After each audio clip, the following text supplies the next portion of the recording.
Hello and welcome. It really is my pleasure today to introduce to all of you Varun Bhartia, who is an ECAL volunteer and in his professional career works as a product manager in the YouTube Kids and Family section, where he's working to make YouTube work for families around the world. A graduate of the Harvard Business School, he is now actually the father of a beautiful young daughter, Veera.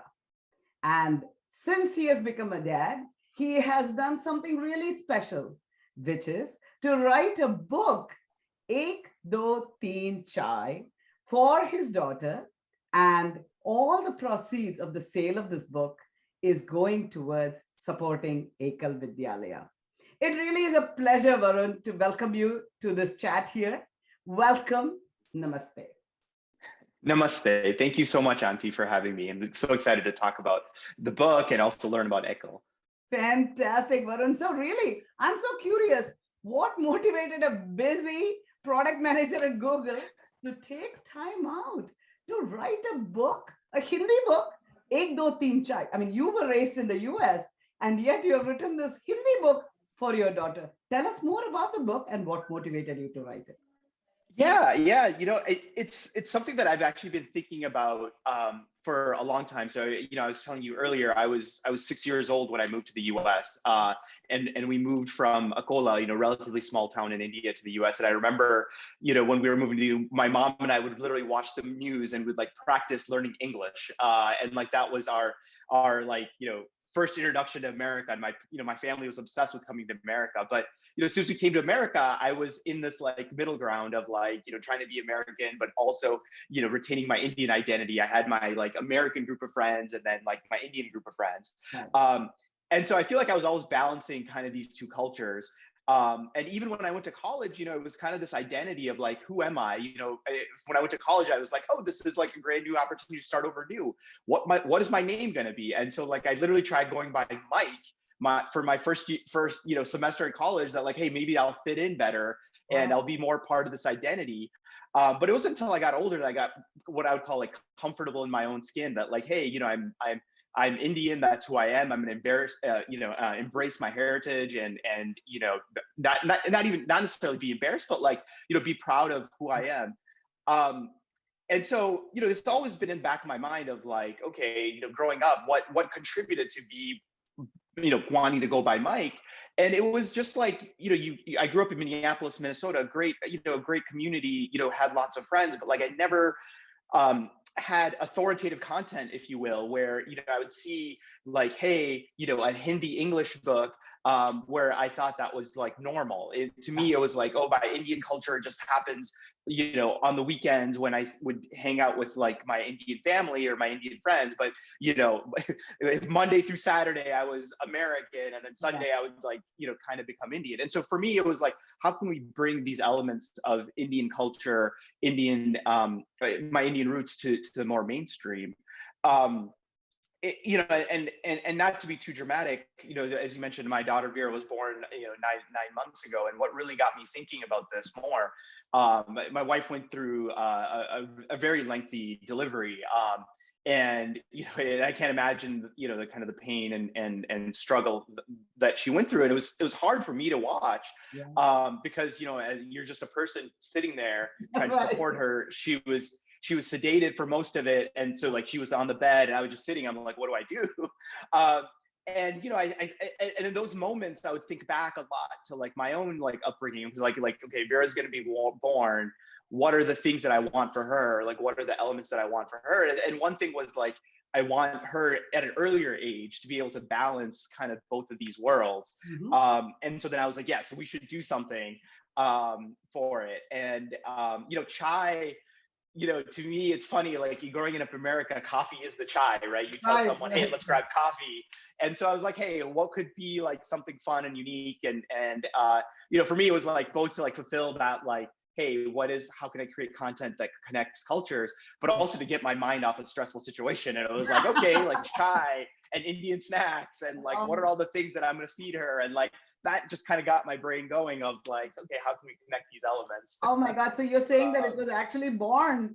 Veera was born and this book also was born in the hospital. Yeah. Wow. Yeah. I never even made that connection. Wow. Yeah, I guess you're right. So tell us about the book. So what is the content of this book, and what age is it appropriate for? And how do you think Veera will use the book?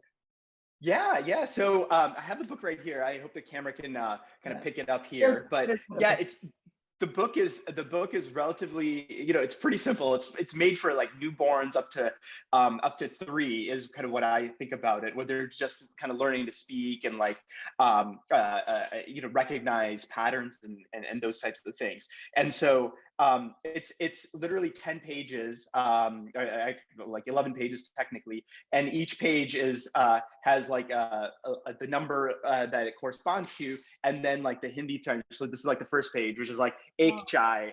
It's cutting off a little bit from the camera, but yeah. So like the first page would be like ek chai, and then it would have the Hindi version and the English version underneath it with a really cute graphic and then like patterns. So we actually did a bit of research into this of like, what do babies recognize at different ages? And so it's very like high contrast. So like the colors pop. And so babies, maybe they obviously don't like, especially at a young age, they don't recognize, oh, this is a cup, but they see the like pattern and the frequency and the colors, and they're able to, engage with the content that way. So each page is, a different high contrast color, like it really pops. And then there's subtle patterns in the background designed to like really engage the baby, engage the baby and young kids. The goal is to teach them counting, which is very good. I mean, good Indians always start counting early, so that's a good thing. And counting. Sorry, go ahead. Exactly. I was just going to ask you, what are the goals of the book? That's exactly. Yeah. I mean, it's not like, yes, it'd be great if like a baby and a young child can learn it, like Hindi language and counting, and even myself can brush up on my Hindi numbers. But for me as the author, it was like, hey, can I just, what I kind of touched on earlier, is like, can I create kind of authoritative professional content that people just have lying around their house? So then when the child walks around, they're like, oh yeah, that's my Hindi book. And that's just normal. And I just didn't have any of that growing up. And I feel like that would have been, I don't know if that would have changed my views, but like that would have been a powerful signal to me. I think just a subtle signal that like, hey, this is part of your life too, and it's completely normal. So that's the goal for me, really. They're written out in English, right? Like the words are written in English alphabet. Is that correct? Yeah. So that's what I really focused on. And we're working on other Indian dialects too. So like we have Gujarati and Punjabi, and those things will come out soon. But yeah, it's written in like phonetic Hindi. So like a person who doesn't, so like I actually don't read Hindi script. So like I can read it, and like a person can like pronounce these words. Is the goal. Yeah. And then, I think at a certain age, kids will, at least hopefully learn to count to 10 in Hindi, having read this book a couple times. Surely, that's great. And most interestingly, not only did you make this book, but you're selling it, and you are actually using all the proceeds as donations to Ekal Vidyalaya, which is, of course, an organization that teaches young children who really are very underprivileged and who are not able to get access to education. They're providing access to education for them. And Ek Do Teen is probably some of the first things we teach these children in these villages. What motivated you to donate all the proceeds from this to Ekal? Yeah. So, I mean, I think that's a really core tenet of the book and trying to make this, and it's an experiment. We'll see how it goes. The book is available on Amazon. And again, I think the idea of kind of giving back connects back to what I was touching on earlier. Like, I feel so insanely fortunate. I mentioned my family moved to the U.S. when I was 6. I still remember. It's so dorky. My dad picked up the phone, and I think it was the American consulate or somebody that like, hey, our visa had been approved, and like from that moment, it was like, like our lives had changed, right? We were watching the news, we had never been on a plane, and so we're practicing like, holding our breath or holding our ear, I remember that moment being such a thing in my life that like changed everything. And I am so insanely lucky. It was nothing that I did that like gave me that opportunity to come to the US and then have the opportunities that I did. And even going to business school, again, that was I was, looking back, I was just like, yeah, I worked hard and did those things, but so do so many other people. It was so much luck involved in that, and I just feel so fortunate. And people say this all the time: life is not fair, and so how can you be involved and create opportunities to others? And I've been lucky to know you and Amrita, and just learning about what ECHL does, its mission, and especially during these harrowing times of COVID, I was like, hey, wouldn't it be really cool that like, hey, a child is learning about Hindi here and is able to kind of give the gift of education in multiple ways, through just the very act of consuming the book. And so that really connected with me. So it's very yeah. thoughtful, really, really thoughtful. I mean, while teaching your own child, and bringing education to your child, you're actually, adding on to the education of children who wouldn't have otherwise been able to give that, so that's great. And actually, I did want to ask you, you grew up, in this, most of your adult life has been in this country, and yet you choose to give back to India, which is very far away, and so, there are many people, many young people like you, very successful, like you said, you've been very lucky. You're standing on the shoulders of your parents who brought you here. And, many of you have really done well financially, academically, all of that. What message would you have for them as to why they should give back to a country that is quite far away from here? Yeah, I mean, and a lot of this is personal too, right? And I think people have to figure out what is meaningful for them. For me, India is such a just a special place, right? I was obviously born there. I was 6 when I moved to the U.S., and I think a lot of the values of hard work and just seeing how things are done are ingrained in me. You mentioned that India is a faraway place, and yes, it is. I mean, it's half a world away, but like the world is getting smaller, and I think India has so much opportunity, right? That's just waiting to be unlocked. Over 1 billion people. I've read several stats. It's the youngest country, quote unquote, in the world. And so how do you take this young population and give it the opportunities and allow it to succeed? It's not only important for India, it's important for the rest of the world, because if you believe that like, hey, India is going to rise and it's going to be kind of the technology center and the information center as it's continuing to march on. I think organizations like ECHL are really important to like equal that playing field. So it's not just the like the kids with privilege in India that are able to get the opportunities. It's the mass population that are in the villages that are able to kind of get out of their own bubble of understand how the world works. I mean, India, somebody else put it to me. I think it was in Nandan Nilekani's book, Imagining India. I think it's an older book now, CEO of Infosys. And he talks about, all the contrasts of India, right? The famous like Mumbai. In Mumbai, you have the world's richest house next to the Asia's largest slum and looking over each other. And that's what I think a lot about of India as well. Like you have, large city centers and cities that are, thriving like crazy, but then you still have these villages where, there is a need for services like ECHL. And so, I think if you think about how you can leverage your time and energy that you have and have the greatest impact, I gotta believe you start by looking at opportunities to help in India, because that's where you will have the most impact. So those are some of the things that I thought about when I was thinking about doing ECHL. Yeah. Sure, surely. Thank you. I mean, I think even business-wise, you yourself are working on a product that's to work for the world, right? Like YouTube is not thinking one country or the other, it's thinking the world at large. So I think the world has become smaller, and of course, Absolutely. yeah. Absolutely. And a lot of the content and trends that, I love seeing is like, hey, kids that are, in the US, learning a foreign language by watching cartoons from the other area. It's just like accessibility and more importantly, the other way around. So, the world is getting smaller as it's famously said, constantly. So, these things aren't that far away, I think.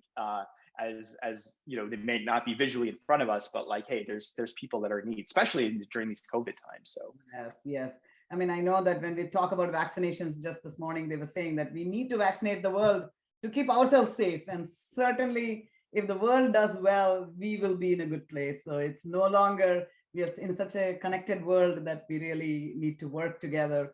Ekal also in their villages, when COVID hit, we really are struggling to bring vaccinations and, really keeping the villagers safe. And Ekal is a very, very important conduit to make that happen. So, I mean, it's very critical that we really look at the world as one place. So now tell me, Varun, how can people buy it? Who should buy the book? And where can they buy it? So yeah, the book is available on Amazon, and you know, you can actually check out our website, 123, just the number is 123chai.com. So yeah, the book is really meant for anyone who you know, wants to expose their child to a different culture and you know, have fun with food. So you know, my parents are a little biased, obviously, but like they love reading it to their daughter, and you know, it's I think the most fun aspect is just the chai and the food. So it's like one chai, dos samose, you know, teen pakode, and so like, you know, my mom just loves to like take a page out of the, you know, pretend to take a page out of the book and like feed my daughter, and she like literally memorized it. And so then like when she, you know, when we do the FaceTime calls, she'll be like, "Ek chai, those samose." So it, you know, I didn't really expect it to go that far, but like the food concepts really seems to be taking out, and other people's parents have really resonated with that too. So yeah, it's available on Amazon. If you have a newborn, if you know of someone with a newborn or child from 1 to 3, it's perfect. It's perfect for grandparents, and anybody that is kind of part of that second generation, because there's so much connection with, you know, both the food, the culture, you know, and the child, that people feel proud to have some authoritative content that they can, you know, use to connect with their child. Yeah, and it's lovely to hear that your parents read out or FaceTime to their grandchild. And I think this Yeah. and they are giving virtual samosas and virtual pakodas, and grandma is always the pakoda maker at home. So I think Exactly. that's a good connection. And so the food, so that's great to know that it's all a lot of food, numbers, language. I mean, I think that's the right Indian Yeah, mixture. exactly. That's how you get to an Indian's heart. Exactly. Fantastic, Varun. Thank you so much for taking the time to talk to us. And we look forward, you know, to seeing the book. And hopefully people will buy the books and read it out, you know, to their children, to their grandchildren, and at the same time, really making a difference for those who are not that fortunate. So thank you, Varun, for your time. And I look forward to the next versions of the book in other languages as well. Thank you so much, Auntie. Really appreciate it. Thank you.